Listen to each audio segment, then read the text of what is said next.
This feeling had her a little uneasy, so she made an appointment to go see the doc, thinking he would just write a prescription or give her a shot. She took a few tests and sat on that cold slab table, and the doctor came in a few minutes later. Well, he says, apparently you're pregnant. What are you going to do? Are you planning to have it? So she went on home to tell her man about their plight, and he actually took it very well, much to her delight. A month or so went by, and she still didn't feel like she oughta. Couldn't keep down anything. No food, not even water. So she made an appointment to go see the doc, thinking he would just write a prescription or give her a shot. And once again, she took a few tests and sat on that cold slab table, and the doctor came in a few minutes later. The look on his face was very grim, and she asked, "What's wrong? What's happening?" He had tears in his eyes as he gave her an answer. "I'm sorry, my dear, but I'm afraid you've got cancer." "Cancer?" she cried. "But how can this be? And what is to come of my pregnancy?"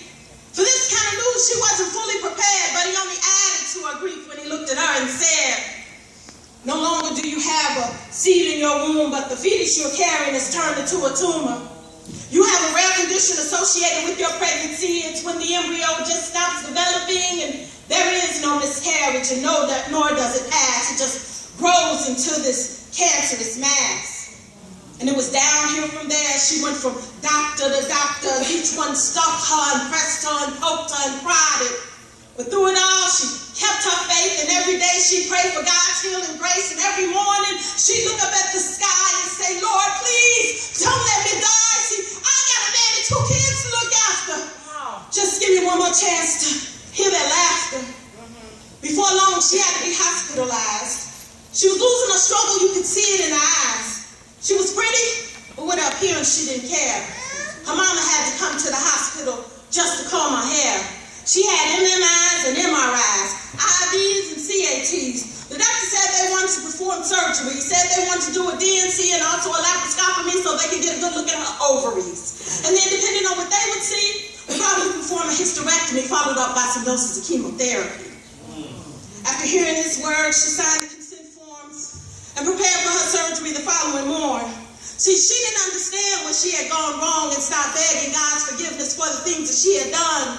But through it all, she kept her faith, and every day she prayed for God's healing grace, and every morning she'd look up at the sky and say, "Lord, please don't let me die. See, I got a man and 2 kids to look after. Just give me one more chance to hear their laughter." All right. Come on, good. So later that eve, she began to perceive that maybe perhaps this wasn't a part of God's plan, that perhaps her illness might be the devil's hand. All right. So she rebuked Satan and commanded him out of her life and asked the Lord to help her with her fight. She continued her vigil all through the night, right up until it was time for the surgeon's knife. As she had lay in the OR whispering and chanting, and all of a sudden her stomach started cramping. She turned her head and spit up something green and looked at the nurse and said, "I can't breathe."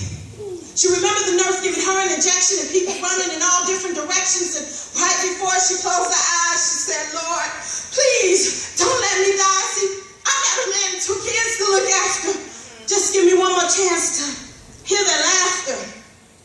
She awoke in recovery and looked up at the ceiling, realizing she no longer had that feeling. See, there had been a battle fought for her life, a battle between wrong and right, and it was well with her soul.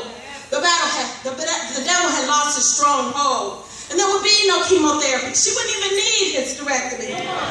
She was released from the hospital the very next day, thanking God for her life that he saved. And to God I give praise, and to him be the glory, as I live to tell my own true story.